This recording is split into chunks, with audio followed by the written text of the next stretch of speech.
Hey, today we're going to talk about aspect ratios, the ratio of width to height that describes the shape of your film.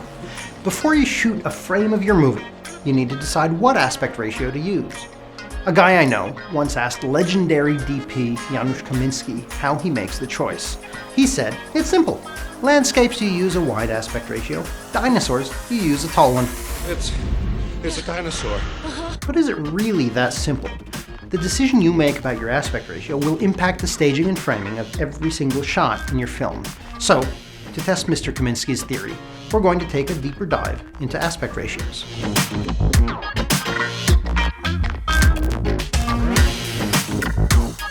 First, a bit of history. 20,000 years ago, the earliest known art was painted on the walls of a cave. Art like this has no border. Soon, artists began to paint on objects and eventually on flat things that they could hang on walls. Initially, art came in all sorts of shapes, but soon paintings would be dominated by rectangles. Lots and lots of rectangles. And you can see the patterns in classical paintings. Portraits tend to be tall and landscapes tend to be wide. Why? The ratio of a painting's width to its height was usually determined by the content of the painting. So Janusz Kaminski might be onto something. If painters had painted dinosaurs, they might have chosen taller canvases. But movies do something that most paintings don't. They tell stories through time, and your choice of aspect ratio plays into how your story comes across. Let's talk about 235 and 185. These are the two most popular cinematic aspect ratios. 235, or 2.35 to 1, is an aspect ratio that was introduced in the 50s as Cinemascope. It's really wide, and you've probably seen it in westerns, grand adventures, and historical epics. 185, or 1.85 to 1, is a slightly narrower aspect ratio. Also introduced in the 50s, it's commonly seen in dramas and comedies, but it's versatile and can appear in just about any genre. What is that, such a miracle? I'm driving myself. If you're faced with a choice between the two, which do you choose? I don't know. That's a good question. Let's start with 185. It gives us a slightly narrower, taller image than 235. This helps with dinosaurs, sure, but it can also serve us when we're framing up tall buildings or imposing figures. And look what happens with a close-up. The head fills much of the frame, so the shot feels intimate, focused on the character, without as much of the background competing for our attention. With 235, on the other hand, even close-ups allow us to take in a grand sweeping landscape. And those are the films where Cinemascope is most memorable. Films where the landscape, the elements, and the natural setting of the story play a primary role in the narrative. Spielberg, who would often shoot 185, was asked about his choice for 235 for his first theatrical film, The Sugarland Express. He said he went to 235 because of the highways. The film is basically one extended vehicle pursuit, so he chose an aspect ratio that would best show cars in relation to each other on a long, flat road. Jaws was also shot in 235, Spielberg says, because the shark is long. Jurassic Park? Dinosaurs. I wish the options were as simple as just 235 or 185. New digital standards introduce another aspect ratio, 1.78 to 1, aka 16:9.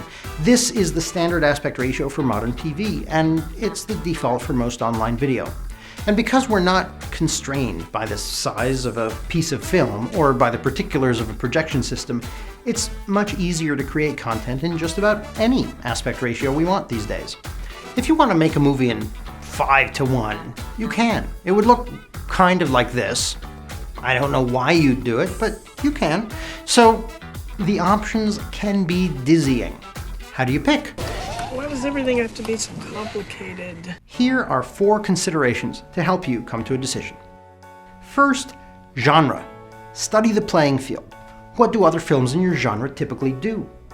Comedies are usually taller, so you can get your comedic wide shots without feeling like you're too far away from your characters. How can I help it if I think you're funny when you're mad? Trying hard not to smile, though I feel bad. Drama, too. They're usually shot taller, so close-ups can be more intimate.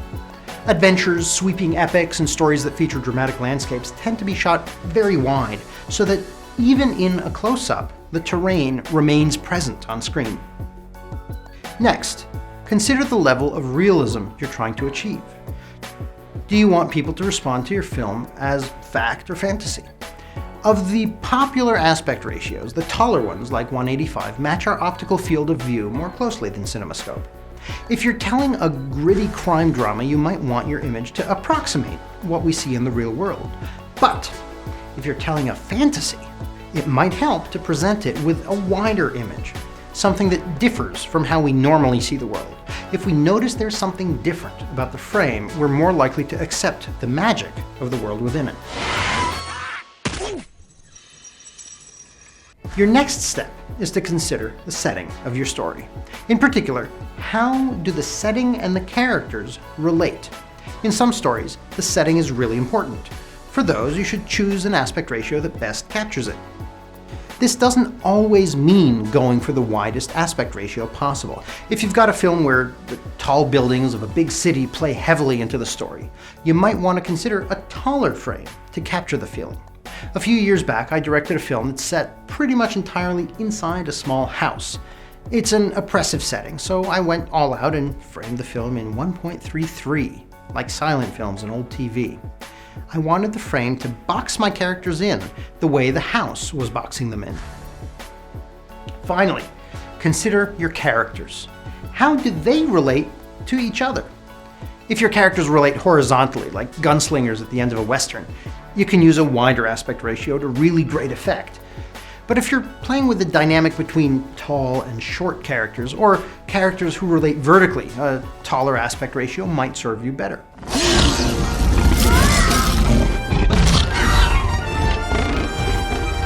If you're getting really stuck and can't choose between aspect ratios, you're in luck. We live in interesting times where filmmakers are experimenting with changing aspect ratios within a film. Christopher Nolan is perhaps most notorious for this. Many of his big blockbusters include scenes in both 235 and 1.43:1, which is the aspect ratio of 65mm IMAX film. Unfortunately, the only way to get the full effect of Nolan's shift between aspect ratios is to see the films in theaters. And there are other experiments. If you're like me, you've probably been annoyed by videos on your desktop shot in portrait mode. But a few years ago, some filmmakers released a trailer for a film called All the Stars Are Dead. Apparently they had made a vertical film.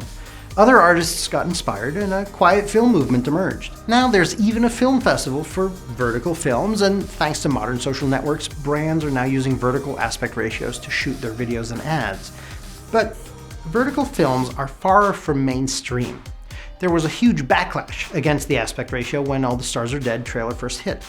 Some even called vertical filmmaking a design crime. So if you're considering a vertical aspect ratio, beware, you might irritate some people. Vertical videos happen when you hold your camera the wrong way.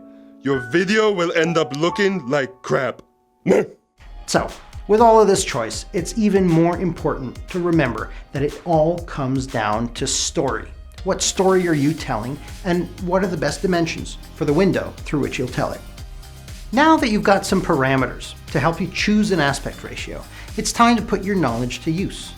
Whether you prepare your shot list with a spreadsheet, pen and paper, or with our shot listing software and Studio Binder, having a clear understanding of your aspect ratio and why you're using it will help you inform more intentional and ultimately more effective shots. And when you're ready to expand your cinematic knowledge a little more, check out our other videos. We've got great stuff on our channel and new content coming all the time. If you like this video, make sure you share and subscribe, and don't forget to click the little bell icon so you're kept in the loop when new videos are released. Keep your cameras rolling, and until next time, break a lens.